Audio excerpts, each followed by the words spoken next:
Corona संक्रमण में महाराष्ट्र पूरे देश में लगातार नंबर 1 पर बना हुआ है और बीते 24 घंटे में अकेले महाराष्ट्र में 811 नए मामले सामने आए हैं। जी हां, जो तकरीबन 2000 मामले सामने आए हैं बीते 24 घंटे में पूरे देश भर में 1990 मामले, उनमें से अकेले महाराष्ट्र से ही 811 मामले हैं। राज्य में अब तक कोरोना से संक्रमित मरीजों की संख्या जो है वो 7,500 के पार कर चुकी है, 7,628 पहुंच चुकी है अकेले महाराष्ट्र में मरीजों की संख्या। और महाराष्ट्र में बीते 24 घंटे के अंदर 22 मौतें हुई हैं। साथ ही अब तक 323 लोग मौत हुई है,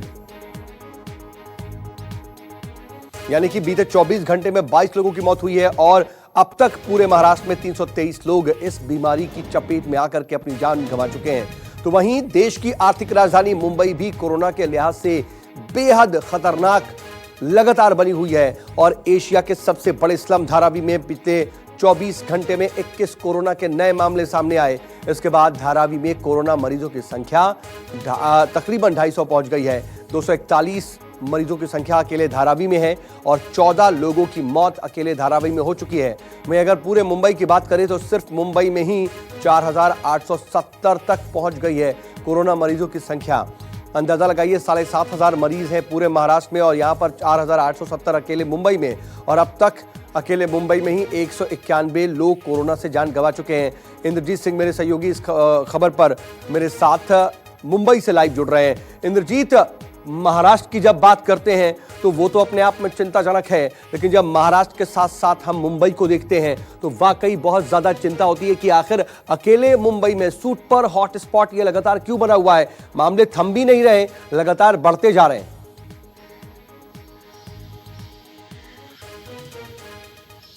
जी बिल्कुल, मुंबई की हालत चिंताजनक बनी हुई है और इसके कई कारण समझ में आ रहे हैं। सबसे बड़ा कारण ये है कि मुंबई की जो आबादी है वो काफ़ी सघन आबादी है और जिन इलाकों में अब ये फैल रहा है उन इलाकों में शायद लॉकडाउन का पालन ठीक से नहीं हो पा रहा है। इसके कई कारण हैं। एक तो कारण ये है कि ये जो सघन आबादी वाले इलाके हैं ये ज़्यादातर स्लम इलाकों में अब तेजी से फैल रहा है और स्लम इलाकों में ऐसा देखा जा रहा है कि शाम के समय या सुबह के समय बड़ी संख्या में लोग लॉकडाउन का उल्लंघन करते हुए कहीं न कहीं जमा हो जा रहे हैं।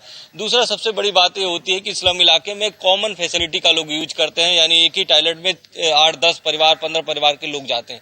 तो ये जो कॉमन फैसिलिटी का यूज करना है ये एक बड़ा कारण हो सकता है। हालांकि लगातार उन इलाकों में थर्मल स्क्रीनिंग की जा रही है, लोगों की जांच की जा रही है, इसके अलावा सीसीटीवी से नजर रखी जा रही है, सैनिटाइजेशन किया जा रहा है, लेकिन इसके बावजूद इन इलाकों में जो कोरोना पॉजिटिव की संख्या है वो कम नहीं हो रही है। सरकार के लिए सबसे बड़ी चिंता की बात यह है कि जिस तरह से लगातार डॉक्टर और नर्सेज बीमार पड़े, इसके बाद कई सारे जो नर्सिंग होम है उन नर्सिंग होमों ने अपना नर्सिंग होम बंद कर लिया। इसके बाद जो सरकारी अस्पताल है जो कोरोना के इलाज में लगे थे उनके यहाँ दूसरे तरह के मरीज भी जाने लगे। मैं आ रहा हूँ इंद्रजीत आपके पास, लेकिन इस बीच महाराष्ट्र से एक और बड़ी खबर अपने दर्शकों को बता दें कि यहाँ पर लॉकडाउन बढ़ सकता है। ये बड़ी खबर, क्योंकि सूत्रों के मुताबिक 18 मई तक लॉकडाउन बढ़ाया जा सकता है।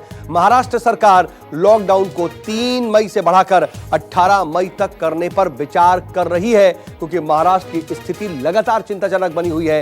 यहाँ पर हालात संभल नहीं रहे।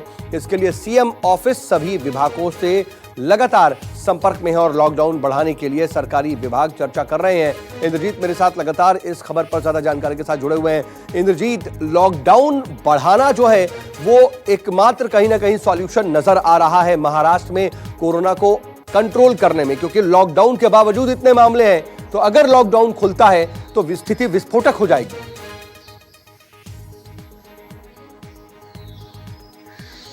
जी बिल्कुल विस्फोटक हो जाएगी और महाराष्ट्र में, पूरे महाराष्ट्र में लॉकडाउन बढ़ाने की बात नहीं चल रही। यहाँ पर मैं थोड़ा करेक्शन चाहूंगा। मुंबई और पुणे में लॉकडाउन बढ़ाने की बात चल रही है, क्योंकि मुंबई और पुणे में लगातार केसेस बढ़ रहे हैं। जितने भी आप पूरे महाराष्ट्र के केसेस देख रहे हैं उसमें से ज्यादातर केसेस मुंबई और महाराष्ट्र के हैं। अगर मुंबई में जो अभी लेटेस्ट सर्वे आया उसके मुताबिक जितने भी केसेस आ रहे हैं उसमें से 63% केसेस हैं एसिम्प्टोमेटिक है, यानी कोई सिम्टम उनमें नहीं था। ऐसे लोगों की जांच जांच की गई है और उनमें कोरोना के लक्षण मिले हैं और कोरोना पॉजिटिव वो लोग बाद में पाए गए हैं। तो कहीं न कहीं सरकार के लिए सबसे बड़ी चिंता की बात यही है कि ज्यादा से ज्यादा लोगों की जांच कराई जा सके। और इस वक्त महाराष्ट्र में अगर इस समय तक 1 लाख से ज्यादा लोगों की जांच हो चुकी है, तो आप समझ सकते हैं कि महाराष्ट्र में जो जांच की रफ्तार है वो काफी तेज है।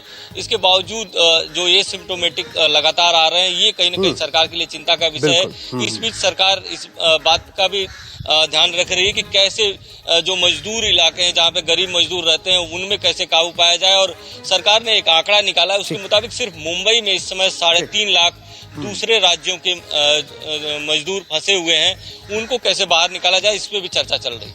चलिए, आप नजर बना रखिएगा, आगे भी आपसे अपडेट के लिए जुड़ेंगे। फिलहाल के लिए आपका बहुत बहुत शुक्रिया इंद्रजीत। अगर आपको हमारा ये वीडियो पसंद आया हो तो इसे लाइक और शेयर जरूर करें। अगर इस वीडियो पर आपकी कोई राय है तो नीचे कमेंट भी कर सकते हैं। और हाँ, देश और दुनिया की तमाम खबरों से वाकिफ रहने के लिए अभी सब्सक्राइब करें न्यूज़ 24 का YouTube चैनल। न्यूज़ 24, निष्पक्ष खबरें।